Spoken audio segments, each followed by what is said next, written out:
Hello guys, അപ്പം ഞാൻ nothing phone 3 2-3 ദിവസമായിട്ട് എൻ്റെ പ്രൈമറി ഡിവൈസായിട്ട് യൂസ് ചെയ്യാണ്. അപ്പോൾ ഈ ഫോണിൽ നിന്ന് എനിക്ക് ഇനീഷ്യൽ ഇംപ്രഷൻസ് ആയിരിക്കും ഞാൻ ഈ വീഡിയോയിൽ ഷെയർ ചെയ്യുന്നത്. ആദ്യമേ പറയാം, ഇത് എനിക്ക് നത്തിങ് ഇന്ത്യ അയച്ചെന്ന റിവ്യൂ വേണ്ടിയിട്ടാണ്, അവരുടെ കമ്മ്യൂണിറ്റി റിവ്യൂ പ്രോഗ്രാമിൻ്റെ ഭാഗമായിട്ട്. പിന്നെ ഈ ഫോണിൻ്റെ പ്രൈസിൻ്റെ കാര്യങ്ങളൊക്കെ നിങ്ങൾക്ക് മിക്കവർക്കും അറിയായിരിക്കും. ഓവർ പ്രൈസ്ഡ് ആണ്, നല്ല കൂടുതലാണ്. 80,000 ആണ് ഈ ഫോണിൻ്റെ പ്രൈസ് സ്റ്റാർട്ട് ചെയ്യുന്നത്. ആ പ്രൈസിന് ഇത് റെക്കമെൻഡ് ചെയ്യാൻ നല്ല പാടാണ്. എന്തായാലും നമുക്ക് വീഡിയോയിലോട്ട് കിടക്കാം. ഈ ഫോണിൻ്റെ അൺബോക്സിങ് എക്സ്പീരിയൻസ് നോക്കുകയാണെങ്കിൽ ഒബ്വിയസ്ലി നമുക്ക് ബോക്സിൻ്റെ അകത്ത് ഫോൺ വരുന്നുണ്ട്, പിന്നെ type C to C cable, പിന്നെ ഒരു transparent case. First of all ഇതിൻ്റെ ഡിസൈനിൽ നത്തിങ്ങിൽ നിന്ന് നമ്മൾ പ്രതീക്ഷിക്കുന്ന ആ ഒരു യൂണീക്ക് സംഭവമില്ല, അത് നത്തിങ് ഇതിലും കൊണ്ടുവന്നിട്ടുണ്ട്. ബാക്കിൽ നമുക്ക് നോക്കിയാൽ അറിയാം നത്തിങ് ഫോൺ ആണെന്നുള്ളത്, മനസ്സിലായി. ആ ഒരു യൂണീക്നെസ് ഉണ്ട്. പിന്നെ ഈ ക്യാമറയുടെ ആ ഒരു സിമെട്രി, അത് ചെറിയൊരു ഡിസ്റ്റർബൻസ് പോലെ ഒരു ഹനിങ് ആയിട്ട് തോന്നാം. കാരണം മൂന്നാമത്തെ ക്യാമറ ഒരു സിമെട്രി പൊസിഷനിലല്ല വന്നിരിക്കുന്നത്, ഇച്ചിരി മാറിയിരിക്കുന്നത്. അത് നത്തിങ് പറയുന്നതെന്ന് വെച്ചാൽ അവർക്ക് വേറെ ഒരുപാട് കമ്പോണൻസ് ഇവിടെ അക്കോമഡേറ്റ് ചെയ്യേണ്ടി ഉണ്ടായിരുന്നു. അതുകൊണ്ടാണ് അങ്ങനെ ഒരു ഡിസിഷൻ എടുത്തതെന്നാണ് അവർ പറയുന്നത്. അത് ഇച്ചിരി വീടായിട്ട് തോന്നാം. പിന്നെ നല്ലൊരു കാര്യം എന്ന് വെച്ചാൽ വെയിറ്റ് ബാലൻസ് നല്ലപോലെ ചെയ്തിട്ടുണ്ട്. ഇപ്പോൾ ഈ ഫോണിൻ്റെ വെയിറ്റ് അറൗണ്ട് 219 ഗ്രാമാണ്. ആ ഒരു വെയിറ്റിന് മനസ്സിലായി, വെയിറ്റ് ഡിസ്ട്രിബ്യൂഷൻ നല്ലപോലെ ചെയ്തിട്ടുണ്ട്. എന്ന് വെച്ചാൽ നമുക്ക് ടോപ്പ് ഹെവി ആയിട്ടോ അങ്ങനെയൊന്നും തോന്നത്തില്ല. അത് എനിക്ക് തോന്നുന്നു ഈ individual camera rings, 3 separate camera ചെറിയ റിങ്സ് വന്നുകൊണ്ടാണ് അങ്ങനെ. മനസ്സിലായി, വലിയ ബുദ്ധിമുട്ടില്ല. നമുക്ക് വേണമെങ്കിൽ ഓൺ ഹാൻഡ് യൂസ് ചെയ്യാമെന്ന് പറയാം, പക്ഷേ ഇച്ചിരി വലിയ ഫോൺ തന്നെയാണ് കേട്ടോ, മനസ്സിലായി. പിന്നെ നമുക്ക് ഫ്രണ്ടിലും ബാക്കിലും ഗ്ലാസ്സാണ് വരുന്നത്. ബാക്കിൽ ഗോറില്ല ഗ്ലാസിൻ്റെ വിക്ടസ് വരുന്നുണ്ട്, ഫ്രണ്ടിൽ ഗോറില്ല ഗ്ലാസിൻ്റെ 7A ആണ്. പിന്നെ ഈ ഫോൺ അത്യാവശ്യം തിക്നെസ് ഉണ്ട് കേട്ടോ, എന്ന് വെച്ചാൽ അറൗണ്ട് 9mm ആണ് തിക്നെസ് വരുന്നത്. അത് ഇപ്പോഴത്തെ ഫോൺസൊക്കെ വെച്ച് നോക്കുമ്പോൾ ഇച്ചിരി കൂടുതലാണ്. പിന്നെ ബാക്കി ഫ്ലാഗ്ഷിപ്പ് ഫോൺസ്, ഈ റേഞ്ചിലെ ഫോൺസിൻ്റെ പോലെ തന്നെ മെറ്റാലിക് അലുമിനിയം ഫ്രെയിമാണ് ഈ ഫോണിൽ വരുന്നത്. പിന്നെ ഈ ഫോണിൻ്റെ സ്പെഷ്യൽ ഹൈലൈറ്റ് എന്ന് വെച്ചാൽ ഇവരുടെ ഒരു ഗ്ലിഫ് മാട്രിക്സ്, പുതിയതായിട്ട് വന്ന ആ ഒരു സംഭവം എന്ന് വെച്ചാൽ ഗ്ലിഫ് ലൈറ്റ്, പഴയ ലൈറ്റ് സെറ്റപ്പ് എടുത്ത് മാറ്റി ഇപ്പോൾ ഒരു സർക്കിൾ പോലത്തെ ഒരു സംഭവം എന്ന് വെച്ചാൽ കുറേ ചെറിയ LED വെച്ച് ഒരു മെട്രിക്സ് പോലത്തെ ഒരു സംഭവം വന്നിട്ടുണ്ട്. നമുക്ക് അതിൻ്റെ കുറച്ച് താഴെയായിട്ട് തന്നെ നമുക്കൊരു ബട്ടൺ ഉണ്ട്, കപ്പാസിറ്റി ബട്ടൺ. അത് പ്രസ് ചെയ്യുമ്പോൾ നമുക്ക് സെറ്റിങ്സിൽ ഗ്ലിഫ് ടോയ്സ് എന്നൊരു സംഭവം ഉണ്ട്, അത് ഓരോന്നായിട്ട് വരും, മനസ്സിലായി. അത് പ്ലേ അറൗണ്ട് ചെയ്യാൻ നല്ല രസമാണ്. പിന്നെ ആൾക്കാർ ഫോൺ ചെയ്യുമ്പോൾ ഇതിൻ്റെ ലൈറ്റ് എത്തും, പിന്നെ ചാർജ് ചെയ്യുമ്പം മനസ്സിലായി എത്ര % എന്ന് കാണിക്കും. ഇവിടെ ഒരു ഫൺ ഫീച്ചറാണ്. എത്രത്തോളം യൂസ്ഫുൾ ആണെന്നുള്ളത് എനിക്കിനി കുറച്ചുകൂടെ എക്സ്പ്ലോർ ചെയ്യേണ്ടി വരും.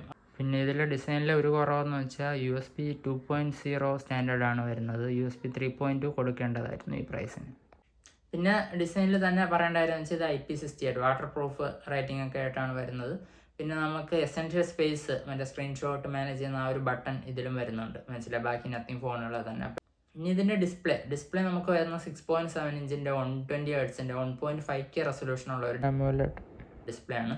ഇതൊരു കൂടിയ എക്സ്പെൻസീവ് ഫോണാണ്, അതുകൊണ്ട് ഡിസ്പ്ലേ കളേഴ്സും കാര്യങ്ങളും അടിപൊളിയാണ്, സൂപ്പറാണ്. അങ്ങനെയൊന്നും നമ്മൾ എടുത്തു പറയേണ്ട കാര്യമില്ല. അടിപൊളി ഡിസ്പ്ലേ തന്നെയാണ്. കളേഴ്സ് ട്യൂണിങ്ങും കാര്യങ്ങളെല്ലാം നന്നായിട്ട് ചെയ്തിട്ടുണ്ട്. ബ്രൈറ്റ്നസ് നല്ലതാണ്. 1600 നിറ്റ്സാണ് നമുക്ക് HBM ബ്രൈറ്റ്നസ് വരുന്നത്.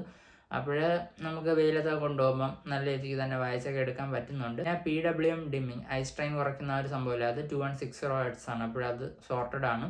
പിന്നെ ഒരു കുറവ് ഡിസ്പ്ലേയിലുള്ളതെന്ന് വെച്ചാൽ നെറ്റ്ഫ്ലിക്സിൽ HDR സർട്ടിഫിക്കേഷൻ ഇല്ല. അത് നത്തിങ് എക്സ്ട്രാ ബ്ലോഡറായിട്ട് നെറ്റ്ഫ്ലിക്സ് ഇൻസ്റ്റാൾ ചെയ്യാത്തതുകൊണ്ടാണ് അങ്ങനെ നമുക്ക് വരുന്നത്. പിന്നെ LTPO ഡിസ്പ്ലേ കൊടുക്കേണ്ടതായിരുന്നു ഈ പ്രൈസിന്. 120 Hz ഡിസ്പ്ലേ ആണ് വരുന്നതെങ്കിൽ നമുക്ക് 1 Hz പോകുന്ന പരിപാടിയില്ല. അപ്പോൾ ബാറ്ററി സേവിങ് കുറച്ചുകൂടെ ബെറ്റർ ആക്കാമായിരുന്നു, മനസ്സിലായി, LTPO കൊടുത്തിരുന്നെങ്കിൽ.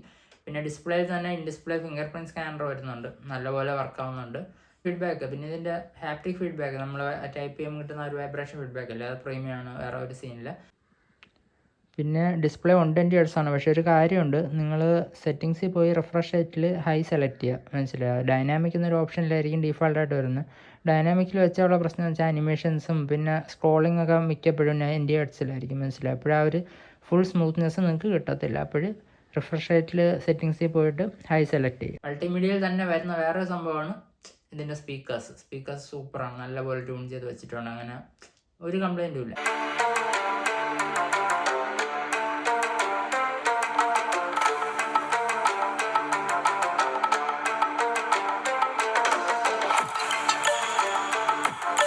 ഇനി ഇതിൻ്റെ പ്രൊസസ്സറിൽ നമുക്ക് വരുന്ന സ്നാപ്ഡ്രാഗൺ 8S Gen 4 ആണ് വരുന്നത്. പിന്നെ LPDDR5X RAM, UFS 4 സ്റ്റോറേജ് ഒക്കെയാണ് വരുന്നത്. അപ്പോൾ ഈ പ്രൈസിന് ബെസ്റ്റ് പ്രൊസസ്സർ അല്ല. നമുക്ക് ഈ പ്രൈസിൽ സ്നാപ്ഡ്രാഗൺ 8 Lite'ും Dimensity 9400 അതൊക്കെയാണ് സ്റ്റാൻഡേർഡ് ആയിട്ട് വരുന്നത്. അപ്പോൾ ഇവിടെ ഒരു ഗുഡ് ഇനഫ് പെർഫോമൻസ് കിട്ടുന്നുണ്ട്, മനസ്സിലായി. അങ്ങനെ മോശം പെർഫോമൻസ് അല്ല, പക്ഷേ നമുക്കൊരു മനസ്സിലായി ഇൻഡസ്ട്രി സ്റ്റാൻഡേർഡ് ഇല്ലേ ഈ പ്രൈസിന് ഈ പ്രൊസസ്സറാണ്. അപ്പോൾ ആ ഒരു പെർസ്പെക്റ്റീവിൽ നോക്കുമ്പോൾ ഈ പ്രൊസസ്സർ ഈ പ്രൈസിന് അത്ര വാല്യൂ ഫോർ മണി അല്ല. പിന്നെ AnTuTu സ്കോർ വരുന്നത് അറൗണ്ട് 19 lakh വരുന്നുണ്ട്. Geekbench സ്കോർ നിങ്ങൾക്ക് സ്ക്രീനിൽ കാണാം. BGMI 120 FPS സപ്പോർട്ട് വരുന്നുണ്ട് കേട്ടോ. അപ്പോൾ ഞാൻ കളിച്ച് നോക്കി 2-3 ഗെയിംസ്, അങ്ങനെ വലിയ ഇഷ്യൂവും കാര്യങ്ങളൊന്നുമില്ല. പിന്നെ നോർമൽ യൂസിന് അങ്ങനെ ഹീറ്റിങ്ങും കാര്യങ്ങളൊന്നും ഞാൻ ഫേസ് ചെയ്തില്ല. എന്തായാലും ഇതിൻ്റെ കുറച്ചുകൂടെ ഹെവി ആയിട്ടുള്ള ടെസ്റ്റിംഗ്, ജംഗ്ഷൻ ഇമ്പാക്റ്റ് അങ്ങനത്തെ ഗെയിംസൊക്കെ വെച്ചുള്ള ടെസ്റ്റിംഗ് ഒക്കെ ചെയ്തിട്ട് ഞാൻ റിവ്യൂവിൽ പെർഫോമൻസിനെ പറ്റി കൂടുതൽ പറയാം. സോഫാർ ഞാൻ പറഞ്ഞല്ലോ ഗുഡ് ഇനഫ് ആണ്. പക്ഷേ ഈ പ്രൈസിൽ നമുക്ക് 8Lite 9400 ഒക്കെയാണ് സ്റ്റാൻഡേർഡ്. അതുകൊണ്ട് നമുക്ക് ഈ 8S10 ഒരു കുറവ് പോലെ തോന്നുന്നുണ്ട്. ഇനി അടുത്ത് എല്ലാ നത്തിങ് ഫോണിൻ്റെ തന്നെ ഹൈലൈറ്റ് ആയിട്ട് വരുന്ന ഒരു സംഭവമാണ് അവരുടെ സോഫ്റ്റ്വെയർ. ഇതിൽ നമുക്ക് വരുന്നത് NothingOS 3.5 ആണ്, based on Android 15. 5 years of OS update, 5 വർഷത്തെ OS അപ്ഡേറ്റും 7 വർഷത്തെ സെക്യൂരിറ്റി അപ്ഡേറ്റുമാണ് നമുക്ക് കിട്ടുന്നത്. പിന്നെ NothingOS എൻ്റെ one of the favourite Android സ്ക്രീനാണ്. ക്ലീൻ മിനിമലിസ്റ്റിക് ആണ്, എക്സ്ട്രാ ആപ്സും കാര്യങ്ങളൊന്നുമില്ല. പിന്നെ ഇവിടെ ആ ഒരു മോണോക്രോം തീമും കാര്യങ്ങളെല്ലാം അടിപൊളിയാണ്. പിന്നെ ഹോം സ്ക്രീനിൽ വരുന്ന വിഡ്ജറ്റ് ആയാലും മനസ്സിലായോ, ഇവരുടെ വെഡ്ജറ്റ്സും കാര്യങ്ങളൊക്കെ നല്ല അടിപൊളിയാണ്. പിന്നെ പറഞ്ഞല്ലോ നിങ്ങൾ കളർ OS 1UI അങ്ങനത്തെ OSൽ നിന്നൊക്കെയാണ് ഇങ്ങോട്ട് വരുന്നതെങ്കിൽ ചില ഫീച്ചേഴ്സൊക്കെ മിസ് ചെയ്യാം, സൈഡ് ബാർ അങ്ങനത്തെ ഫീച്ചറൊക്കെ മിസ് ചെയ്യാം. പക്ഷേ നിങ്ങൾക്കൊരു ക്ലീൻ സോഫ്റ്റ്വെയർ ആണ് വേണ്ടെങ്കിൽ ഇത് നല്ലതാണ്, അടിപൊളിയാണ്, വേറെ അങ്ങനെ ഒരു പ്രശ്നവുമില്ല. പിന്നെ അനിമേഷൻ കാര്യങ്ങളൊക്കെ നല്ലതാണ് കേട്ടോ, അങ്ങനെ വേറെ ഇഷ്യൂസ് ഇല്ല. പക്ഷേ ബെസ്റ്റ് എന്ന് ഞാൻ പറയത്തില്ല, ബെസ്റ്റ് അനിമേഷൻസിൻ്റെ കാര്യത്തിൽ ഇപ്പം കളർ OS ആണ്, മനസ്സിലായി. പിന്നെ ഈ അടിപൊളി ഹാർഡ്വെയർ വരണതുകൊണ്ട് തന്നെ ഇപ്പം 8S10 UFS 4 LPDDR5X RAM ഒക്കെ അല്ലേ വരുന്നത്.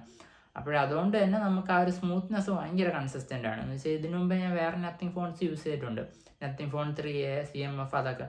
അതിലെന്ന് വെച്ചാൽ ചിലപ്പോൾ അവിടെ ഇവിടെയൊക്കെ ചെറിയ ജിറ്റേഴ്സൊക്കെ വരാറുണ്ടായിരുന്നു. പക്ഷെ ഇവിടെ അങ്ങനെയൊന്നുമില്ല, പക്ക സെറ്റപ്പാണ്. പിന്നെ വേറൊരു കാര്യം എന്ന് വെച്ചാൽ ഇതിൽ നമുക്ക് മറ്റേ സ്ക്രീൻഷോട്ട് മാനേജ് ചെയ്യുന്ന എസെൻഷ്യൽ സ്പേസ് ആ സംഭവം വരുന്നുണ്ട്. ബാക്കി നത്തിങ് ഫോണുകളിലെ പോലെ തന്നെ ഇതിലും വരുന്നുണ്ട്. പിന്നെ AI ഫീച്ചേഴ്സ് വരുന്നത് സർക്കിൾ ടു സെർച്ച് വരുന്നുണ്ട്. എസെൻഷ്യൽ സ്പേസിൽ കുറച്ച് AI ഫീച്ചേഴ്സ് ഉണ്ട് കേട്ടോ. പിന്നെ എസെൻഷ്യൽ സെർച്ച് എന്നൊരു കാര്യം ഇതിൽ വന്നിട്ടുണ്ട്. എന്ന് വെച്ചാൽ നമ്മൾ സാധാ ഫോണിൽ സെർച്ച് ചെയ്തില്ല, ആപ്പ് സെർച്ച് ചെയ്യില്ല, അതേ സംഭവം തന്നെ. പക്ഷെ അതിൽ വേറെ നമുക്ക് എക്സ്ട്രാ റിസൾട്ടും കാര്യങ്ങളൊക്കെ എടുത്തു തരും. ആ ഒരു ഫീച്ചറും വന്നിട്ടുണ്ട്. OSൻ്റെ കാര്യത്തിൽ നിങ്ങൾ എന്തായാലും ഡിസപ്പോയിൻ്റ് ആകാൻ പോകുന്നില്ല. പിന്നെ ഇതിൻ്റെ ക്യാമറാസ് നമുക്ക് 4 ക്യാമറാസ് വരുന്നുണ്ട്, ബാക്കിൽ 3, പിന്നെ സെൽഫി ക്യാമറ 4 ക്യാമറാസും 50 MP വരുന്നത്, മനസ്സിലായി. ബാക്കിൽ നമുക്ക് വരുന്നത് ഒരു മെയിൻ ക്യാമറ, ഒരു 3x സൂം ലെൻസ്, പിന്നെ ഒരു അൾട്രാ വൈഡ് ക്യാമറ, മനസ്സിലായി. സെൻസർ സൈസും കാര്യങ്ങളും ഡീറ്റെയിൽസും ഒക്കെ ഞാൻ സ്ക്രീനിൽ കൊടുക്കുന്നുണ്ട്. പിന്നെ ഫ്രണ്ടിൽ നമുക്ക് 50 MP സെൽഫി ക്യാമറയാണ് വരുന്നത്, മനസ്സിലാവും. ക്യാമറ എങ്ങനെയാണെന്ന് ചോദിച്ചാൽ ഗുഡ് ഇനഫ്, അത്യാവശ്യം കൊള്ളാം എന്ന് പറയാം, മനസ്സിലായി. ഇപ്പോൾ ഇതിൻ്റെ പ്രൈസ് 80,000 ആണ്. അതിന് പറ്റുന്ന ഒരു ക്യാമറ ഇല്ല, എന്നുവെച്ചാൽ ഒരു വാവ് ഫാക്ടറോ അങ്ങനത്തെ കാര്യങ്ങളൊന്നുമില്ല. അത്യാവശ്യം നല്ല ഫോട്ടോസ് എടുത്ത് തരുന്നുണ്ട്. ഞാൻ കുറേ സാമ്പിൾസ് കാണിക്കാം. ഡീറ്റെയിൽസും കാര്യങ്ങളൊക്കെ അത്യാവശ്യം നല്ല രീതിക്ക് തന്നെ വരുന്നുണ്ട്. പിന്നെ HDR പ്രോസസ്സിങ് ഇല്ല, അതൊക്കെ എന്തായാലും നമ്മൾ ഒരു ഹൈ എൻഡ് ഡിവൈസിന് എക്സ്പെക്ട് ചെയ്യുന്ന പോലെ തന്നെ അത്യാവശ്യം നല്ല രീതിക്ക് തന്നെ കാര്യങ്ങളൊക്കെ വരുന്നുണ്ട്. 3x സൂം ലെൻസ് ഉണ്ടോ, അത് വെച്ചുള്ള പോർട്രേറ്റ്സ് ഒക്കെ അത്യാവശ്യം നല്ലതാണ് കേട്ടോ, മനസ്സിലായി. അങ്ങനെ ഞാൻ പറഞ്ഞല്ലോ വാവ് ഫാക്ടർ ഇല്ല, പക്ഷെ കാണുമ്പോൾ കൊള്ളാം എന്നുള്ള ഒരു സെറ്റപ്പാണ്. 50 MB അൾട്രാ വൈഡും നല്ല ഫോട്ടോസൊക്കെ തന്നെയാണ് എടുത്തു തരുന്നത്. പിന്നെ സെൽഫി ക്യാമറ 50 MP വരുന്നത്. സെൽഫി ഫോട്ടോസ് ഞാൻ ഷെയർ ചെയ്യുന്നുണ്ട്. സെൽഫി ഫോട്ടോസ് എനിക്ക് നല്ലതായിട്ട് തോന്നി, മനസ്സിലായി. അങ്ങനെ പ്രത്യേകിച്ച് കംപ്ലൈൻറ്റ് പറയാനൊന്നുമില്ല. നൈറ്റ് ഫോട്ടോസ് അത്യാവശ്യം നല്ലതാണ്, പക്ഷേ ചിലയിടത്തൊക്കെ ലൈറ്റ് കൺട്രോൾസ് കുറച്ച് ബെറ്റർ ആക്കാമെന്നൊക്കെ എനിക്ക് തോന്നി. പിന്നെ എല്ലാ ലെൻസിലും നമുക്ക് 4K 60 FPS വീഡിയോ സപ്പോർട്ടുണ്ട്, വീഡിയോ റെക്കോർഡ് ചെയ്യാൻ പറ്റും. റിയർ ക്യാമറ വീഡിയോസ് എനിക്ക് നല്ലതായിട്ട് തോന്നി, മനസ്സിലായി. അത്യാവശ്യം മനസ്സിലായി, നമുക്കങ്ങനെ ഭയങ്കര എക്സ്പോഷർ സ്വിഫ്റ്റോ കാര്യങ്ങളോ ഒന്നുമില്ല, അത്യാവശ്യം നല്ല ക്വാളിറ്റി വീഡിയോസ് തന്നെയാണ് വരുന്നത്. HDR വീഡിയോ എടുക്കേണ്ട ഓപ്ഷൻ നമുക്കിതിൽ വരുന്നുണ്ട്. പക്ഷേ selfie camera video just decent average ആയിട്ടാണ് എനിക്ക് തോന്നിയത്, അങ്ങനെ ഭയങ്കര കിടിലം സെറ്റപ്പായിട്ടൊന്നും തോന്നിയില്ല. പിന്നെ ഈ ഫോണിലെ 3x സൂം ലെൻസ് വെച്ച് നമുക്ക് 60x വരെയാണ് ഒരു ഡിജിറ്റൽ സൂമിൻ്റെ ഓപ്ഷൻ കൊടുത്തിരിക്കുന്നത്. ഒരു 15x വരെ അത്യാവശ്യം ഡീസൻറ്റ് ക്വാളിറ്റി നമുക്ക് കിട്ടുന്നുണ്ട്. പിന്നെ ഇതിൻ്റെ ക്ലോസ് ഫോക്കസിങ് ഡിസ്റ്റൻസ് കുറവായതുകൊണ്ട് തന്നെ നമുക്ക് 3xലും 6xലും അത്യാവശ്യം നല്ല മാക്രോസും എടുക്കാൻ പറ്റും. പിന്നെ ബാറ്ററി ബാക്കപ്പ് എനിക്ക് ഓക്കെ ആയിട്ടാണ് തോന്നിയത് കേട്ടോ. സോഫാർ എനിക്ക് 1 day കിട്ടുന്നുണ്ട്. ഇതിൽ വരുന്നത് 5500 mAh സിലിക്കൺ കാർബൺ ബാറ്ററിയാണ്. പിന്നെ നമുക്ക് 65 വാട്ടിൻ്റെ ചാർജിങ് സപ്പോർട്ട് ചെയ്യുന്നുണ്ട്. ചാർജർ ബോക്സ് ഇല്ല, ചാർജർ നിങ്ങൾ സെപ്പറേറ്റ് മേടിക്കേണ്ടി വരും. പിന്നെ PPS സപ്പോർട്ടുള്ള ചാർജർ തന്നെ നത്തിങ്ങിന് മേടിക്കുക. പിന്നെ നത്തിങ്ങിൻ്റെ ബാറ്ററി ഒപ്റ്റിമൈസേഷൻ യൂഷ്വലി നല്ലതാണ്, ഞാൻ പറഞ്ഞല്ലോ. സോഫാർ എനിക്ക് 1 day ബാറ്ററി ബാക്കപ്പ് സുഖമായിട്ട് കിട്ടുന്നുണ്ട്, വേറെ ഇഷ്യൂ ഇല്ല. പിന്നെ കോൾ ക്വാളിറ്റി, നെറ്റ്വർക്ക് റിസപ്ഷൻ അങ്ങനത്തെ കാര്യങ്ങളൊന്നും ഒരു ഇഷ്യൂ ഇല്ല. ഇഷ്യൂ വരാനും പാടില്ല, എന്ന് വെച്ചാൽ നല്ല എക്സ്പെൻസീവ് ഫോണാണ്. ഇപ്പം നമുക്ക് കുറഞ്ഞ ഫോണുകളിൽ പോലും അങ്ങനെ നെറ്റ്വർക്ക് ഇഷ്യൂസോ അങ്ങനെയൊന്നും അധികം വരാറില്ല, പിക്സൽ ഫോൺസ് ഒഴിച്ച്, മനസ്സിലായോ. ബാക്കി മനസ്സിലായോ, യൂഷ്വലി എല്ലാ ഫോൺസിലും നല്ല നെറ്റ്വർക്കും കാര്യങ്ങളും കോൾ ക്വാളിറ്റി ഒക്കെയാണ് കിട്ടുന്നത്, മനസ്സിലായി. അങ്ങനെ വേറെ പ്രശ്നമൊന്നുമില്ല. അപ്പോൾ ഈ ഫോണ് എനിക്ക് എൻ്റെ ഇനിഷ്യൽ ഇംപ്രഷനിൽ ഒരു ഗുഡ് എനഫ് എക്സ്പീരിയൻസ് ആണ് തന്നത്. പക്ഷേ ഇതിൻ്റെ പ്രധാന പ്രശ്നം ഇതിൻ്റെ പ്രൈസാണ്, മനസ്സിലായി. 80,000 ഈ ഫോണിൻ്റെ സ്റ്റാർട്ടിങ് 12256 വേരിയൻറ്റ്. 5,000 കാർഡ് ഡിസ്കൗണ്ട് ഉണ്ട്. പിന്നെ 16 വേരിയൻറ്റ്, അതാണ് എൻ്റെ കയ്യിലിരിക്കുന്നത്. അതിൻ്റെ പ്രൈസ് 90,000. അപ്പോൾ ഈ ഒരു പ്രൈസിന് ഈ ഫോൺ ജസ്റ്റ് ചെയ്യാൻ നല്ല പാടാണ്. എന്ന് വെച്ചാൽ ഞാൻ പറഞ്ഞല്ലോ, ഫാക്ടർ എന്ന് പറയാൻ ഒന്നുമില്ല. നമുക്ക് പെർഫോമൻസും ഈ ഒരു പ്രൈസിന് സ്റ്റാൻഡേർഡ് ആയിട്ട് കിട്ടുന്ന സംഭവമില്ല. ക്യാമറാസിൽ ആ ഒരു ഫാക്ടർ ഇല്ല. പിന്നെ ഡിസ്പ്ലേ, സോഫ്റ്റ്വെയർ, അതൊക്കെ നമ്മൾ മിക്ക നത്തിങ് ഫോണിൽ നിന്ന് എക്സ്പെക്ട് ചെയ്യുന്ന സംഭവങ്ങൾ തന്നെയാണ് ഇവിടെയും വരുന്നത്, മനസ്സിലായി. അപ്പോൾ പിന്നെ കോമ്പറ്റീഷൻ ഭയങ്കര ടഫാണ് കേട്ടോ. എന്ന് വെച്ചാൽ എൻ്റെ ഞാൻ ഇപ്പോൾ യൂസ് ചെയ്യുന്ന Oppo Find X8 ആ ഒരു ഫോൺ, അത് ഓഫറൊക്കെ ചേർത്ത് under 50,000 കിട്ടുന്നുണ്ടായിരുന്നു കുറച്ച് മാസം മുമ്പേ, മനസ്സിലായി. പിന്നെ നമുക്ക് 60 റേഞ്ചിൽ OnePlus 13 ഉണ്ട്. പിന്നെ 80,000 റേഞ്ചിൽ പോയാൽ നിങ്ങൾക്ക് S24 Ultra, ഇപ്പം പ്രൈം സെയിലിൽ S24 Ultra 75,000 കിട്ടുന്നത്.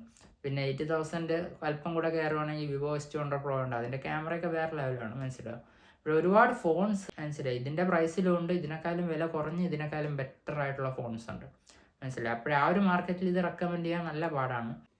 ഇപ്പോൾ ഒരേ ഒരു കണ്ടീഷനിൽ എനിക്ക് ഈ ഫോൺ ഇപ്പം റെക്കമെൻഡ് ചെയ്യാൻ പറ്റത്തുള്ളൂ. എന്ന് വെച്ചാൽ ഇപ്പോൾ നിങ്ങൾ കറൻ്റ് നത്തിങ് ഫോൺ ഒന്നാണ് യൂസ് ചെയ്യുന്നത്. ആ ഫോൺ ഇറങ്ങിയിട്ട് 3 വർഷമായല്ലോ. അപ്പോൾ അതിൽ നിങ്ങൾക്ക് ഒരു നത്തിങ് ഫ്ലാഷിലോട്ട് തന്നെ അപ്ഗ്രേഡ് ചെയ്യണം. നിങ്ങൾക്ക് ആ ഒരു അർജൻസി ഉണ്ടെങ്കിൽ ഇപ്പം ഫ്ലിപ്കാർട്ടിൽ അത്യാവശ്യം നല്ല എക്സ്ചേഞ്ച് വാല്യൂം കാര്യങ്ങളൊക്കെ കാണിക്കുന്നുണ്ട്. എന്ന് വെച്ചാൽ എക്സ്ചേഞ്ചും കാർഡ് ഓഫറൊക്കെ ചേർത്ത് നത്തിങ് ഫോൺ 1ൻ്റെ എക്സ്ചേഞ്ചും കാർഡ് ഓഫറൊക്കെ ചേർത്ത് ഈ ഫോൺ അറൗണ്ട് 51,000 കിട്ടുന്നത്. ആ പ്രൈസിന് പിന്നെയും ഞാൻ പറയും ഓക്കെ എന്ന് പറയും.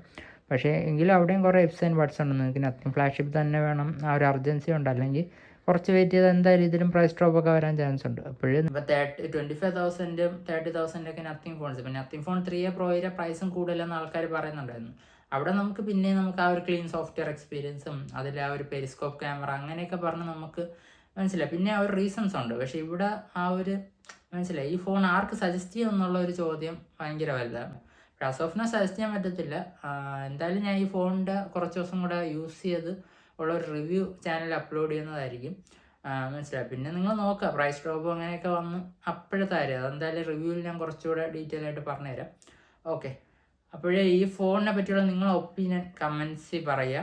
ഈ വീഡിയോ ഇഷ്ടപ്പെട്ടെന്ന് വിശ്വസിക്കുന്നു. വീഡിയോ ഇഷ്ടപ്പെട്ടെങ്കിൽ വീഡിയോ ലൈക്ക് ചെയ്യുക, ചാനൽ സബ്സ്ക്രൈബ് ചെയ്യുക. നമുക്ക് മറ്റൊരു വീഡിയോ കാണാം. Bye bye.